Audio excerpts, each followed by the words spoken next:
and welcome to Economics class part 2. Today we'll talk about consumer goods and service. Consumer goods and service. What is this consumer goods and service? Consumer goods and service are those goods which are used for day-to-day purpose. So these are the goods and services which are used for day-to-day purpose. So let's see what are the different types of consumer goods and service. There is convenience items. So these are the items which are used for day-to-day life. So these are the items which are used for day-to-day life. Example, newspaper. Second one is shopping products. So what is the shopping products? The consumer goods, which is bought less frequently by the consumer. Bought less frequently by consumer. Those are called shopping goods. Example, washing machine. So washing machine you don't bring every day, right? So these are the goods which are bought less frequently. Those are shopping products. So third one is specialty product. Specialty product. What is the specialty products? So these are the products that we say the luxury goods. So this are sometimes branded as luxury. Example, car.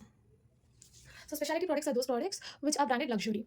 So fourth one is goods not required. These are the goods the consumer is unwilling to buy. For example, medical insurance policy. Unwilling to buy. So good not required means the goods which the consumer is not willing to buy.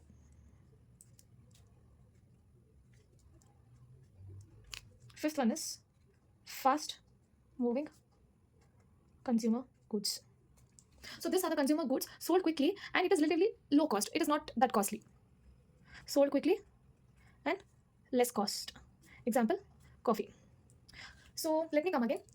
We talked about consumer goods and service. Consumer goods and services are those goods which we use in day-to-day life. Then we have different types of consumer goods and service. Convenience items, day-to-day life. The goods which we use for day-to-day life. Example, newspaper. Next one is shopping products. So it is bought less frequently by the consumer. Example, washing machine. We don't buy it every day. Specialty products. These are the products which are branded as luxury. Example, car. And the goods that are not required, it is unwilling to buy for the customer. For example, medical insurance. Fast-moving consumer goods. It is so quickly and its cost is actually less compared to other goods. So example, coffee. Now let's move on to the next topic, that is capital goods. So what are these capital goods? So we say some goods as capital, or we define capital goods as it should be durable, bought and sold in market. It should maintain its shape. It should be used to enhance further. So we say a good as a capital good when it is durable. As you know, in the previous video I have told what is durable, and it should be bought and sold in market. It should maintain its shape and it should be used to enhance further production. For example, take car. So car is durable. Obviously, its life is more than 3 years. It is bought and sold in market. We bring it, and if we don't want, we'll sell it in market. And it will maintain a shape. After 3 years, the shape of the car doesn't change, right? So it will maintain its shape. It should be used to enhance further production. If the car which you have bought is to Ola or Uber, then obviously it will enhance the further production. Obviously, it will gain you some money. So this way, a car becomes a capital good. So the next topic is gross investment. So what is gross investment? First, let's see what is investment. Investment is purchasing an asset to help the production further. You purchase an asset to help the production further. This we call it as investment. In simpler terms, it is nothing but your parents investing on you. So what is gross investment? Gross investment is nothing but the value of capital goods produced. So gross investment is nothing but value of capital goods produced. Now let's understand what is net investment. Net investment is nothing but gross investment minus depreciation. What is depreciation? Let's say suppose you purchase a machine. Over the years, the machine will be used and its value also will be decreased. So that is called as depreciation. So net is equal to gross minus depreciation. So that is known as net investment. So next topic is gross fixed capital investment, GFCF. We call it as GFCF.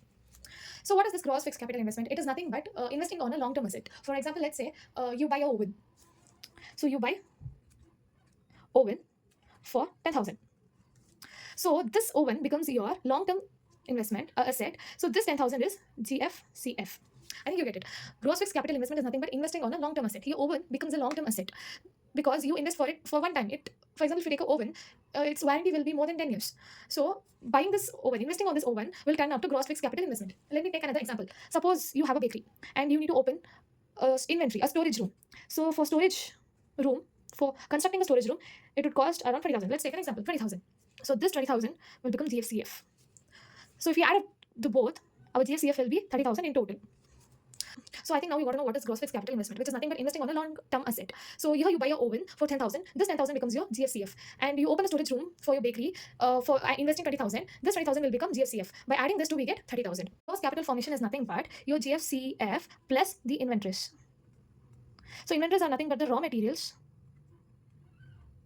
or the goods. So let's understand this by taking an example. Suppose, let's say, as you have a bakery and a oven, you want to bake a cake. So for the cake, you need wheat, flour, sugar, which would cost you around 5,000. So this will become your GCF contribution. I'm repeating it again. So this topic is gross capital formation. Gross capital formation means your GFCF plus the inventories. Inventories are nothing but the raw materials and goods. So let's take an example. You already have a bakery, right? You have purchased the oven and you have constructed a room, storage room. So you have to bake a cake. So the raw materials required to bake a cake is wheat, flour, sugar, which would cost you around 5,000. So this 5,000 is GCF contribution. So the rest out, the leftover products will be kept in some room, right? So you will use how much ever product is needed, and the leftover product will be kept in the storage room. Let's say by the end of the year, by keeping all leftover products in the room, those products only have become around 2,000 rupees. This will become GCF contribution again. So if we add 5,000 plus 2,000 will give us 7,000 of GCF contribution. So for this amount, when we add GFCF, becomes gross capital formation. I hope you're getting. So what we did, we first took the example of a bakery. In gross fixed capital investment, we purchased oven. Gross fixed capital investment is nothing but investing on a long-term asset. Oven is a long-term asset. So you purchase it for 10,000, which is nothing but GFCF. And then you constructed a storage room, which cost you around 20,000. That is your GFCF. We added both. So it sum up to 30,000. So what is gross capital formation? Gross capital formation is nothing but your GFCF plus inventories. Inventories are nothing but the raw materials and the goods. So here we took an example of wheat, flour, sugar, which is required to make a cake. And you will use the items only in the needed form. And the leftovers will be in the storage room. So to take these products, it would cost you around 5,000. This is known as GCF contribution. And by the end of the year, in your storage room itself, around 2,000 worth products will be there. So when we add this 5,000 and 7,000, we get GCF contribution total. When you add GFCF with this GCF contribution, you get gross capital formation. So now let's move on to the next topic, that is known as circular flow money. So what is the circular flow money? It refers to the circularity of the real flows and the money flows across different sectors of economy. It refers to circularity of real flows and money flows across different sectors of economy. So let's take an example. Suppose there is a private company, okay, which want to start its business. So obviously it requires the factor of production to start the business, which is known as the land, labor, capital, entrepreneurship, management. So that will be given by the household sectors. Factor of production to the private company will be given by household sectors. And for those factor of production, the private company will pay the rent, wages, interest, and it will make profit or salary or wages. So let me come again. Here is the household sector. Here is the private sector. So the household sectors will give the factor of production to the private company. In return, the private company will pay the rent, wage, interest, profit, salary or wages. So obviously, if it's a company, it will produce some goods and services, right? So that goods and services will be taken by the household sector. If it is taking some goods and services, it should pay back. So the household sector is paying for the private company for the goods and services. So this is known as circular flow of money. So tell me, if this goes on, will the economy grow? The answer is no. So there should be something for the economy to grow. So for the economy to grow, this can be broken down by producing more capital goods. So let's say, suppose this household sector and the private sector.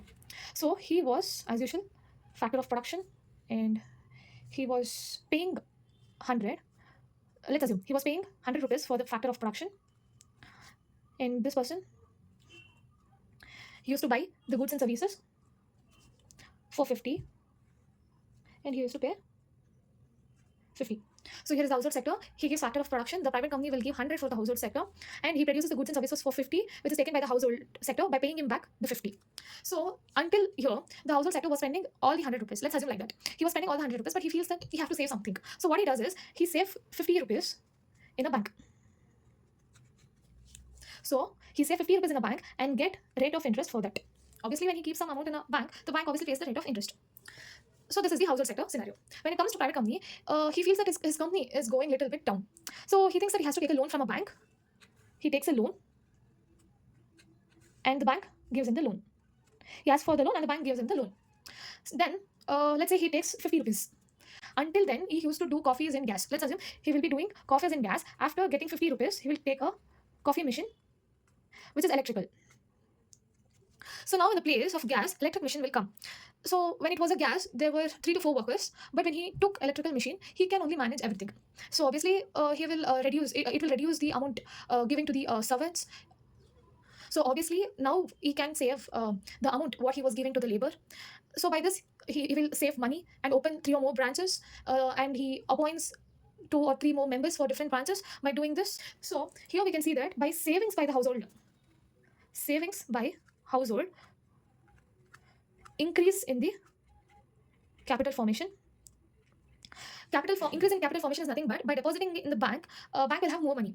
Just household sector, by depositing in the bank would give the loan for the private company. So this led to the increase in capital formation. Increase in gross investment leads to increase in GFCF, which leads to GCF. This is the first point. Second point and third point may lead to the increase in productivity.